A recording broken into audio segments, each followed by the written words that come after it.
Hello everyone, this is পূজা। সবাই কেমন আছো? আশা করি সবাই ভালো আছো, আমিও ভালো আছি। আজকের দিনটা খুবই গ্লুমি ছিল। ঢাকায় হঠাৎ বৃষ্টি, হঠাৎ রোদ, এরকমই চলছে আর কি। তো আমরা সকালে ঘুম থেকে উঠে সকাল সকাল চলে গেলাম উত্তরার দিয়াবাড়ি মেট্রো স্টেশনে। সেখান থেকে আমরা চলে যাই পান্থপথে।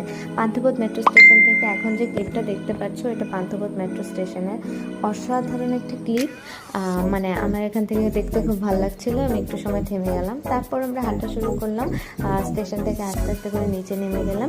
নিচে নামার পর আমি ভাবছিলাম হাঁটতে হাঁটতে আসলে ইউটিউবে কোন ধরনের কন্টেন্ট দিলে তোমাদের পছন্দ হবে। আমি দেখি আমার ভিডিওতে ভিউ হয়, কিন্তু তোমরা কেউ লাইক করো না, কমেন্ট করো না, সাবস্ক্রাইব করো না, ইনফ্যাক্ট আমাকে ইনস্ট্রাক্টও করো না যে পূজা তুমি শুধু গান গাও, তুমি শুধু আর্ট করো, কিংবা তুমি শুধু রান্নার ভিডিওস দাও।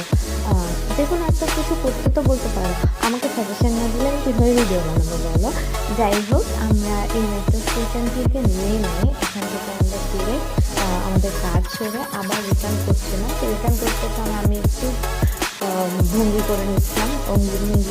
মেট্রো স্টেশনে সবাইকে দেখা যায় যেমন মেট্রো ভিতরে উঠে ক্যামেরা নিয়ে তোমার দিকে ধরে থাকে। আমার তো এটা মোটেও ভালো লাগে না, উইদাউট পারমিশন কারো ছবি ক্লিক করা। তোমাদের কেমন লাগে আমাকে কমেন্টে জানিও। তারপর আমরা দুইজন মিলে টুকটাক ছবি ক্লিক করে নিলাম।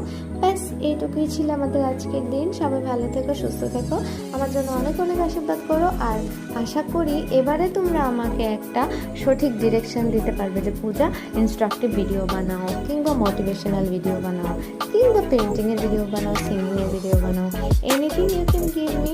যাই হোক, এইবারে আমরা মাইলস্টোনের কাছে দিয়ে যাচ্ছিলাম, শুনতেই পেয়েছো সবাই। যাই হোক, সবাই ভালো থেকো, সাবধানে থেকো।